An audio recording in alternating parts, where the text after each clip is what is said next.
Hey everyone, my name's Adam Archer, and today we're going to be taking a look at the knives I've purchased for 2020. I have not attended any knife shows this year, but I have been able to find some pretty nice knives anyways. So let's go ahead and get into this.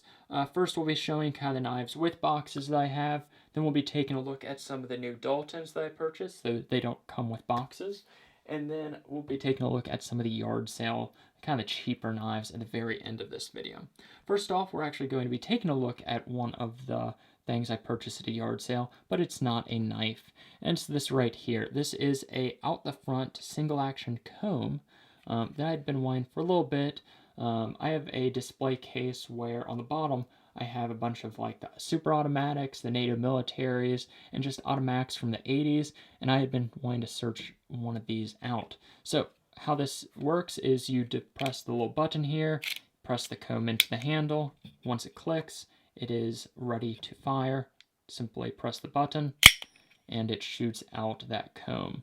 These are super cheaply made, probably stamped out in the millions, but it is something that I was kind of wanting, and I was able to find it at a yard sale for only $1. So really cool, really glad to get this for my display case. The next thing I actually bought for my display case is this over here. It is a switchblade ballpoint pen box with all the original pins still in it. So very cool. These are from the 80s, as you can see there, copyright 1980, made in Hong Kong. If you're familiar with the switchblade combs from the 80s, this is actually the same brand that was making these. So let's take one of these out. I'm not going to take it out of the packaging, but I'll show you a little bit what it looks like. So very cool there. So instead of a blade, it has a ballpoint pen on there. As you can see there.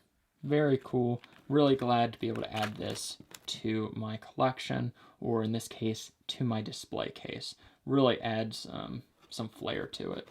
As you can see there, was able to purchase this on eBay. Very, very cool. Next, I know you guys are going to want to see this Spyderco. This is more of a display piece for me, or a collector piece. I'm not actually going to carry it. It is the Spyderco Paramilitary 2 with with copper handle scales and Rex 45 blade steel. And the reason I'm not going to take this out of the package is copper, as soon as you touch it with your hands, is going to start adding a patina, as well as the blade is a non-stainless steel, so that will actually start having a patina on it as well.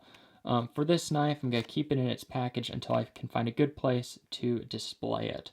I do carry a Paramilitary 2 with black G10 scales and S30V blade. This is actually too heavy to carry. It is a heavy knife. So it is more of a display piece for me. I know that's going to make some people mad, since some people think all knives should be carriers. I own a lot of knives. I can't carry all of them. I do want some of them just for display purposes, or even some for investment purposes. I know that's going to make a lot of people mad as well. It's something I do, but oh well. Next, we're going to be taking a look at two Kalashnikov knives. The first one is the TNP, or let's see, Sky Blue Hawkbill TNP Blade HQ edition. So this was made for TNP, or Nothing Fancy, if you are familiar with him here on YouTube. This was a special edition he did. So some of the differences between this and a normal Kalashnikov: he did modify the pocket clip so that it doesn't have the little grooves in it. Got a upgraded spring. So very, very quick. Hawkbill blade, you can actually get Hawkbills still at Blade HQ, just not this exact variation. Two-tone blade. Wish he had upgraded the blade steel. I know Kalashnikov, some of them were in D2. Wish they'd put D2 on this. I would have actually gotten two of these, one to carry. This is just kind of a display piece. It does say TNP on it, the month that it was produced, and then they are individually serialized. So very cool there. I actually just put these in the boxes for this video. I keep this on display in the open position, as basically all my automatics, I try to keep them open without the spring without the spring contracted. I mean, over the years, it will weaken the knife if you keep it closed. And I used to keep my automatic knives compressed, one of them with a torsion bar snapped when compressed. So it's one of the things that really made me keep my automatic knives open when in storage, or on display, I should say. Next is one that's still available. This is the Kalashnikov XXL, so a very large poker knife. This is still available, so you can get it in a few different variations. This is, I think, the Desert Warrior variation. So green handle, copper colored blade, so it is not copper coated, just copper colored. Very, very cool. Also uses D2 tool steel. You can see this is what I was talking about on the pot clip, kind of these grooves or these ridges. The TNP version does not have those on it. So very cool knife right there. I think these are $55 for this variation and $50 for the other, like just the black blade, black handle, or the black handle, I think it's bead blast blade. Those are $50 rather than $55. Next is the Blade Show 2020 Manticore X. So Blade Show was canceled this year, Blade Show and Blade Show West. So Heretic Knives already made their Blade Show specials, so they released them on Instagram. And I was able to pick one up. Very excited because I have tried to get a Blade Show special from Microtech every single year. Of course, since this year was canceled, I didn't get one. They did just have Microtech Live, which was a live event last night. Didn't buy one of those. Wasn't super interested in Microtech's live show knife, since it didn't say Blade Show. But the thing that was special about this particular Heretic knife is the blue and black G10 button. Not really sure how long that's going to last, if somebody was going to be using it daily. Aluminum you would think would be a little bit more sturdy, so this may be more of a display piece or purpose-built as a display piece. Does have a double-edged blade on there. Really like that subdued logo that they have. So one thing I like about this also, last year's Blade Show special from Heretic Knives did not say Blade Show anywhere on the actual knife, just on the box. I'm really glad they added that this year, even though the Blade Show was canceled. Next is one that you guys have probably been pretty excited for. I've actually shown it on Instagram already, and that is this Marfione Custom.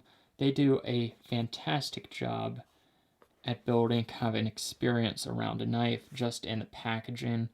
Feels like you're buying something or opening something, kind of a luxury item, which the Marfione Custom series is kind of, they are luxury items.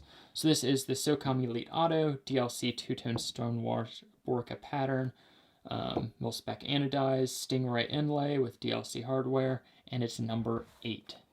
So let's open this up, and I'll show you the knife. Comes in this very cool pouch. Has a card of authenticity that is signed. So metal card by both Anthony Marfione and Sebastian, that is Borka. So Borka did the grind on here. So let's open up this pouch.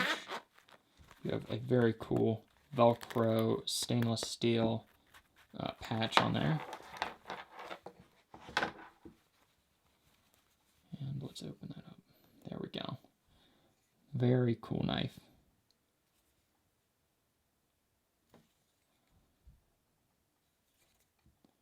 And let's press that button.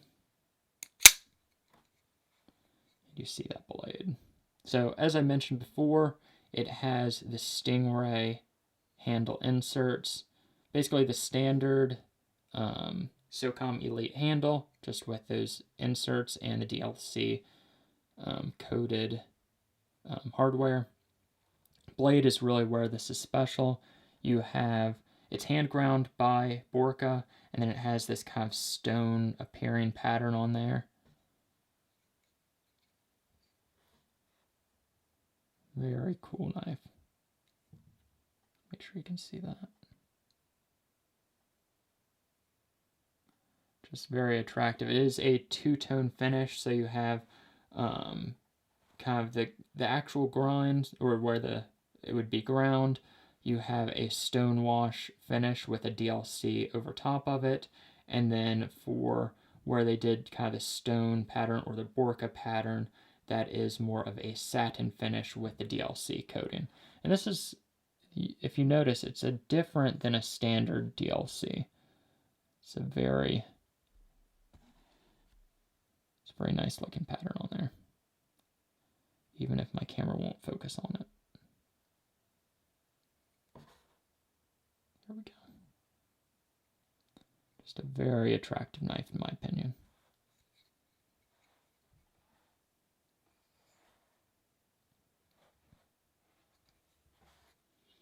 And let's show that open one more time. And then we'll go to the Daltons. Very fast. Very hard opening. Okay. Now let's move on to the Daltons that I've gotten this year.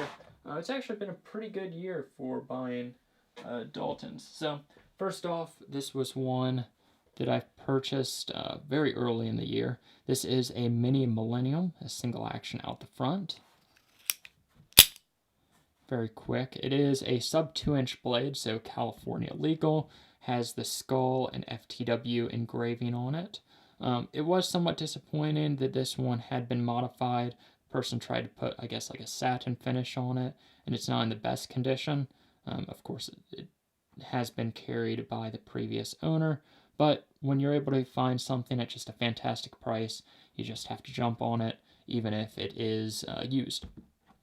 So in this case, I'm thinking I may try to have somebody re-bead blast it, or I may try contact Dalton to see if they can do like a refurbishment on it to kind of fix up that blade, put it in more of a original condition.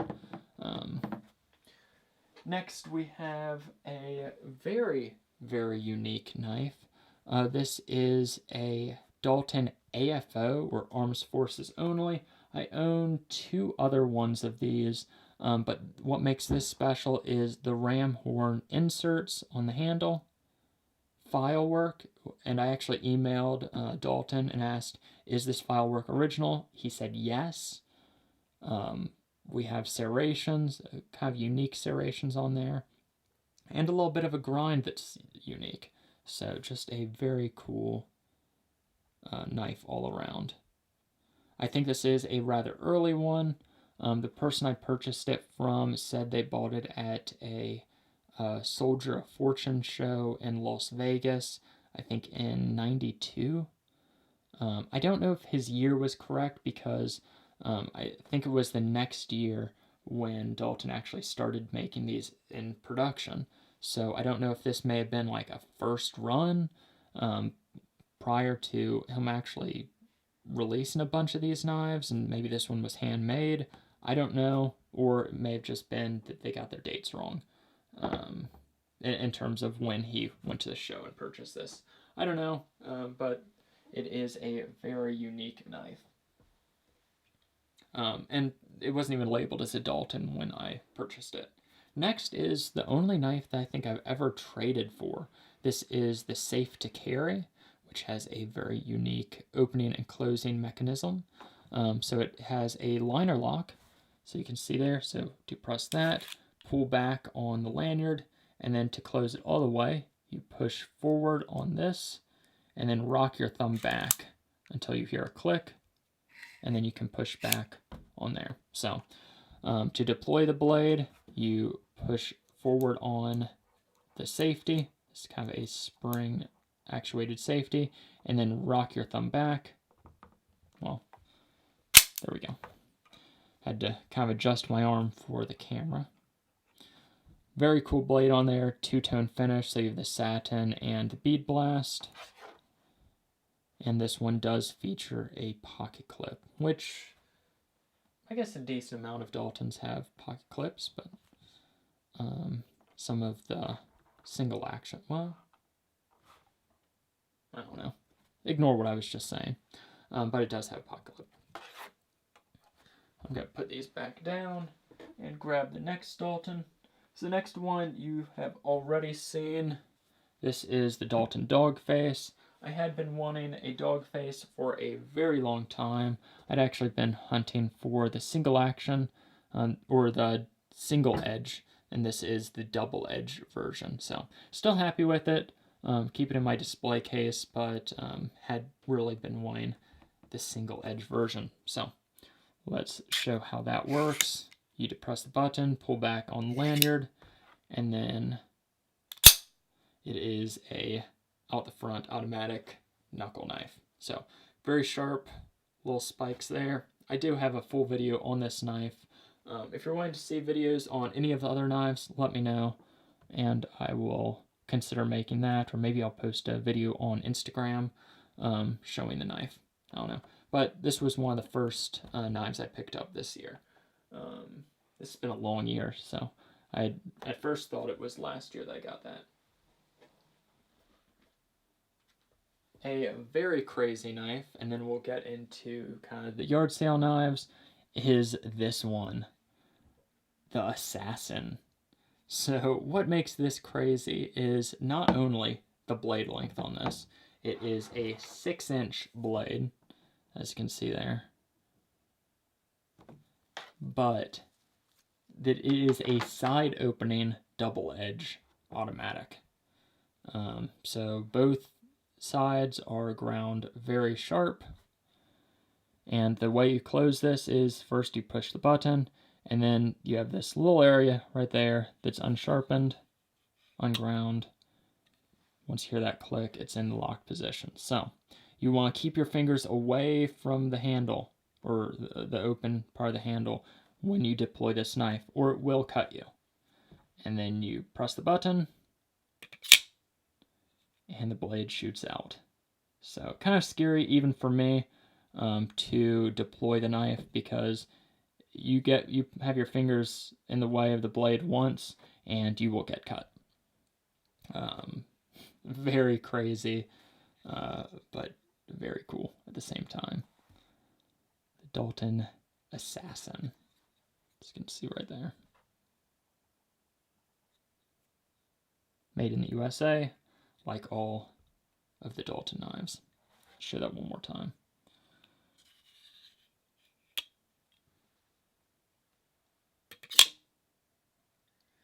And let's show that compared to the Kalashnikov XXL, which is also another large knife that I showed earlier. But you can see just how large that Assassin is. Compare that to, let's say, the Paramilitary 2. Let's grab the one that I carry. That's the Paramilitary 2 right there. So you can just see how large these knives actually are.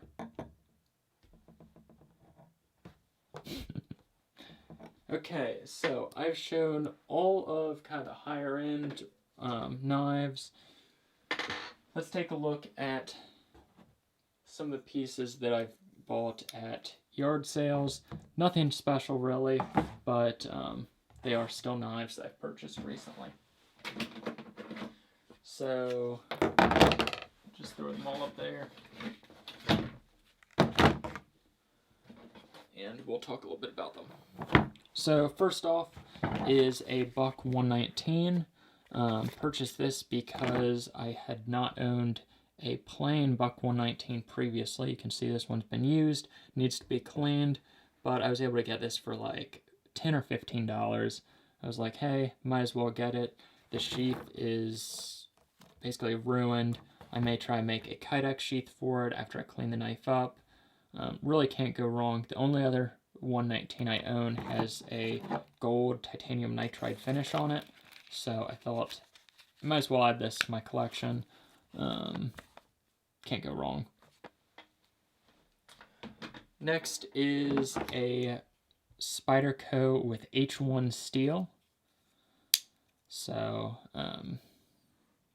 yeah, it uses H1 steel. It is a completely rust-proof steel, so never rusts. I got this one for when kayaking, and again, I was able to just find it at a great price. If I find something for a good price, I just buy it. Especially $10, I think is what I paid for this. So, was it 10 or 15? I don't know. Very inexpensive, but was able to add it to my collection. I'll be able to use it as well. Next is a old Utica knife. This is the Utica Sportsman. Thought this would be a good project knife for me. Maybe make a video showing how to remove a rust that's kind of deep. This picked up for $2.